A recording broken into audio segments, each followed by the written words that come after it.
নমস্কার বন্ধুরা, কেমন আছেন সবাই? মমস কিচেনের একটি নতুন রেসিপিতে আপনাদের সকলকে স্বাগত জানাই।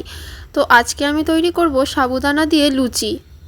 এটি তৈরি করার জন্য প্রথমেই নিয়ে নিতে হবে কিছুটা পরিমাণে সাবুদানা, আর সেটিকে শুকনো খোলায় ভেজে নিতে হবে। তারপর মিক্সিতে দিয়ে দিতে হবে এবং গুঁড়ো করে নিতে হবে। এবারে এটিকে চেলে নিতে হবে। চেলে নেওয়ার পর আগে থেকে সেদ্ধ করে রাখা আলু এর মধ্যে গ্রেটারের সাহায্যে গ্রেট করে দিয়ে দিতে হবে।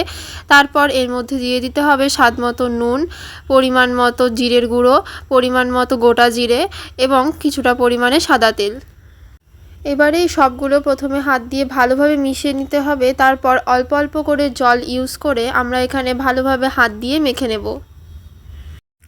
বেশ কিছুক্ষণ সময় নিয়ে এটিকে খুব ভালোভাবে হাত দিয়ে মেখে নিতে হবে এবং তারপর এটির লেচি তৈরি করে নিতে হবে। লেচিগুলি তৈরি করে নেওয়ার পর তারপর হাত দিয়ে এটিকে ভালোভাবে শেপ দিয়ে নিতে হবে এবং বেলে নেওয়ার পর ঘরে থাকা একটি ছোট বাটি নিয়ে লুচির আকারে গোল করে কেটে নিতে হবে।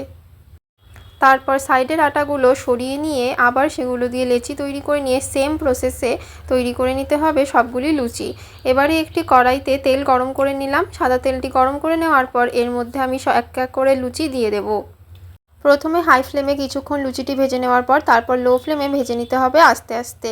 লাল লাল করে লুচিগুলি ভেজে নেওয়ার পরই তৈরি হয়ে গেল আমাদের সাবুদানার লুচি। রেসিপিটি যদি আপনাদের ভালো লাগে তাহলে অবশ্যই বাড়িতে একবার ট্রাই করবেন এবং আমাকে কমেন্টে জানাতে ভুলবেন না যে আপনাদের কেমন লাগলো। ভিডিওটি যদি আপনাদের কিছুটা ভালো লেগে থাকে তাহলে অবশ্যই একটি লাইক করে পাশে থাকবেন। সুস্থ থাকবেন, ভালো থাকবেন। দেখা হচ্ছে পরবর্তী আরেকটি নতুন রেসিপি নিয়ে মমস কিচেনের আরেকটি নতুন ভিডিওতে। আজকের মতো এইটুকুই, টাটা।